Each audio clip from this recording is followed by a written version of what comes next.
channel. Today we send you an extended version of this video. The amount of love this video has received over the past 3 years has been amazing. We've been receiving a lot of messages personally in the YouTube page itself from a lot of you, just expressing love and also about a lot of queries that you have. And since we are almost at the end of September, I understand the stress that you all have been going through. It is not easy. It wasn't easy 4 years ago. It isn't easy this year too. But we're there to help you. You can watch this video. This video is a entire discussion of how the LSAC module works when you're applying for US applications for your graduate degree in law, also called Masters of Law or LLM in the US. So this is my personal experience. I studied in the Northwestern University Chicago back in 2019. I graduated in 2020 and it is 2024. And where am I today? I'm doing my PhD in Victoria University of Wellington in New Zealand. We have those updates coming up as well.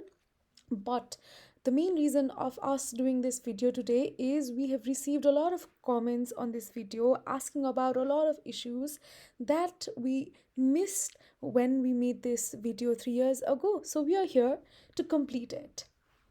Moving on, again, thank you so much for the love that we've received. It is amazing to see that we could make lives a little bit easier during these times. It is not easy, it is not difficult, it is very difficult, it is very tiring, but I'm so glad that this video could be a little bit of helpful. But there are a lot of questions in the videos itself. This is our try this time that we'll be trying to answer some of the very prudential questions, something that you've received when you were going through your LSAC journey. I understand that it is very difficult and I'm here to help you out. So let's go, guys. Let's go. We're going to do this together. So, what she says is that she is asking if there is a way LSAC can convert the result, the CGPA marks, into GPA, that the American GPA. How does the LSAC convert the CPA to American GPA, and approximately how much 7.5 CGPA would be in GPA? So for this, there's a system that LSAC has developed. I'll come to that a little later. Another person also asks question on law school reports fee, what it is, also what about the diploma, do I need legal translation of it? It is already in 2 languages, in my native language and English. So for that, number one answer is to convert your GPA to CGPA to an American GPA. There's a service called International Transcript Authentication and Evaluation Service. It is called ITAES, and it costs, if you can see, $150 in addition to the $59 of document assembly service. Now, what is document assembly service, also known as DAS, has already been explained in my previous video. The link to the video is also attached below. You can go and have a look. We have an extreme service allocated about the video, about the services directly in that video as well. But to convert your particular marks to American standard of GPA, International Transcript Authentication and Evaluation Service is the service that LSAC provides. It costs $150 in addition to other services, other 2 services, which is document assembly service and the other service that LSAC provides. Do you really need it? Now, my answer is no. I did not use it while I was applying in 2019. So it would be really nice if you message your university and ask them, do they want you to pay ITAES? Do they want to evaluate your transcript through an LSAC portal? If they say that it needs to be done, you have to pay the addition of $150 as well. So this is the other question, where the person asks if the transcript evaluation fee is a one-time payment or does it needs to be paid each time a school requests an evaluation. So the good news is it is a one-time payment. You do not have to pay it continuously. You just pay it once and you're sorted for how many law schools you want to apply in the US. It's just a one-time fee. So, after watching your video, I realized that I forgot to email the transcript request form along with my documents. Now, what happens? I'm super stressed. Help. I really cannot help you as much as I want to help you. So, you need to send your transcript request form along with the documents. If you do not do so, the LSAC committee will not be able to assess your transcript through the services that you've purchased. So you need to send your transcript request form. There is a slight update on the services fee, which is explained here. So previously, in my previous video as well, because I made it in 2020, at the end of 2020, the fees were a little bit less. Now they have escalated the fees. The electronic application processing fee, which is also called EAPS, that you have to pay. It is like you have to compulsory pay this fee in order to the LSAC to purchase your document. There is no other way out. You have to purchase this fee, which is $42. And then the other service is document assembly service. They have increased it as well. The $42 fee was, I think, $35. Document assembly service fee was $50, but they have changed it to $59. And the IATS was $135 previously, and now it is $150. So they have escalated the entire price. So please be careful on this as well. So transcripts, a lot of questions on transcripts. I would want to clarify a few things here. So the one question is, do we have to physically send the original documents or photocopied? With respect to sending original transcripts, I wanted to know if we get them back after they authenticate it, as it is our original mark sheets. I will be graduating after 6 months, so do I need to wait till then to verify my transcripts, or I can do it right away? Can you please help me out? So, number one answer to this question. Another question is, it should be notarized. What if we have the original seal of true copy from your university? Do we need to notarize it as well? Because I don't see such requirement in LSAC page. So I'll go one by one. Do we have to physically send the original documents or photocopied? It is not an original document that you have to send. It is photocopy of your transcript. Please be clear on this. It is photocopy of your transcript, not the original one. As I said, it is not original mark sheet, so you don't have to send your original mark sheet. It is the photocopy version of it. You need to get the transcript verified after you're graduated, because you get your transcript after the graduation, right? So you need to get your transcripts once your education is done. You get the final transcript of your entire law years. It's not just about your first year's transcript or the second year transcript. No, you get the final transcript at the end of your law school. That transcript, you should photocopy it and get it stamped by the university. It should be notarized. Yes, I'll come to that. What if we have the original seal of true copy from your university?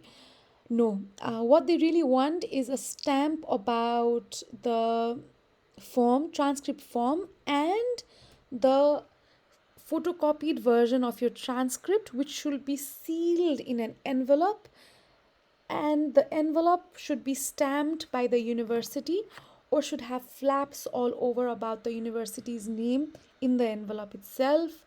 Do we need to notarize it as well? Because I don't see such requirement in the LSAC page. So a lot of people have confusion on notarization. By notarization, I did not mean the stamp that notary lawyers put.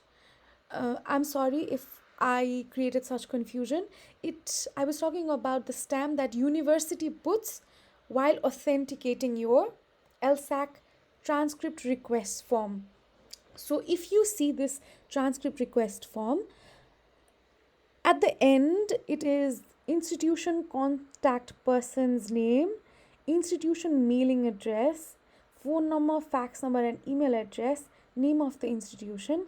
This is to be filled up by the authorities of the university. So, when they fill up this transcript request form, they take the photocopy of your transcript, they stamp the university stamp in your transcript, take the photocopy of the transcript and this transcript request form together in an envelope, close the envelope, seal it completely, and then seal it with a school stamp or use school seal across the flap directly to Lsac from the issuing institution. This is very important. The university's name should be put when we are sending those documents, when the university is sending those documents to this address, which is Law School Admission Council, LL.M Credential Assembly Service, 662 Penn Street, Box 8511. It is very important. It is the photocopy of transcript, not original. It should include the native language transcript as well as translated English language transcript if your native transcript does not come in English.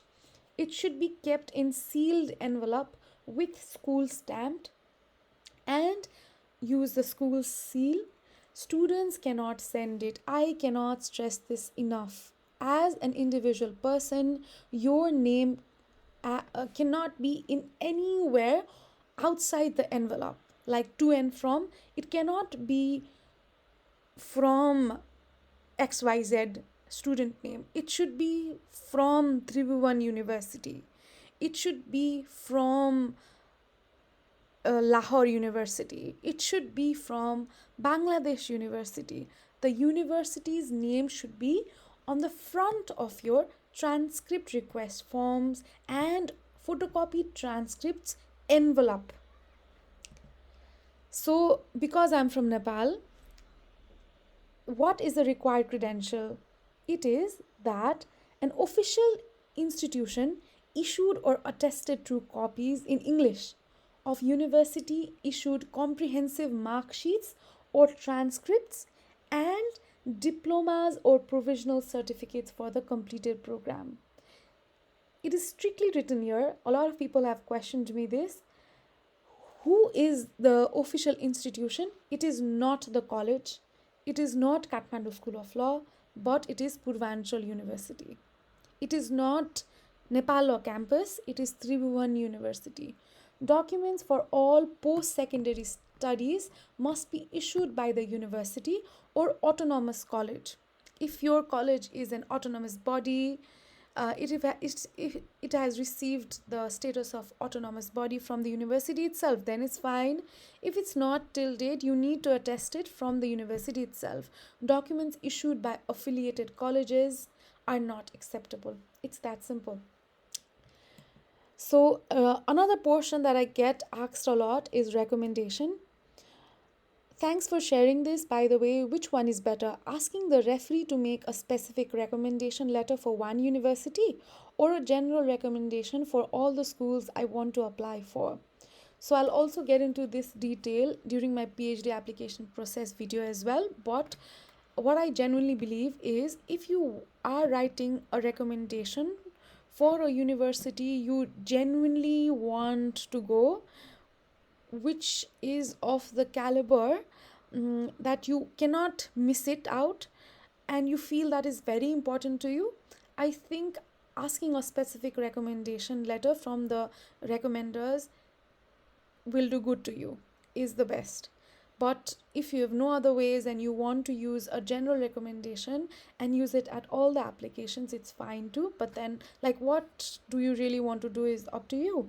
My suggestion is if you really want to go for it to one particular university or at least 4 or 5 that are there that you really want to go into, use the specific recommendation letter. I read somehow in the website that the recommender could submit the recommendation letter to Lsac directly via DHL, not via email. Do you have any experience about it? Thank you in advance. So I don't have an experience about it, but the LSAC does mention that the recommender can also send letters directly to LSAC to the same address as you send your transcript reports. But again, you cannot send it, students cannot send it, it is the recommender that has to send it, and the LSAC has to receive it. My suggestion is to use the online portal. It is very easy. What you can do is you can just write the recommender's name and email address, and LSAC will send an email to the recommender themselves. I've also explained about this detailedly in my previous video, which is attached below. Please have a look at it. So this is my recommendation letter format. I did not share it in the last video. So yeah, I made recommendation letters of at least 5 people regarding my 5 different experiences. 3 of these letters were specific. Some of them I have written in general letters. So it is up to you what you want to do, and it'll be fine. But I would suggest specific letters can also do wonders here. So my school has sent my records twice, and LSAC keeps asking for a diploma. What exactly did your school send to LSAC? That way I can tell mine what to send. Also heard that you got your docs notarized. Is this step necessary? I would really appreciate your help. So my university sent the transcript, photocopied transcript, and the LSAC report, transcript report form. They stamped my transcript with their stamp. I am from Provincial University, so they stamped my transcript with the stamp of Provincial University. They wrote their name, contact details, email in the transcript request form.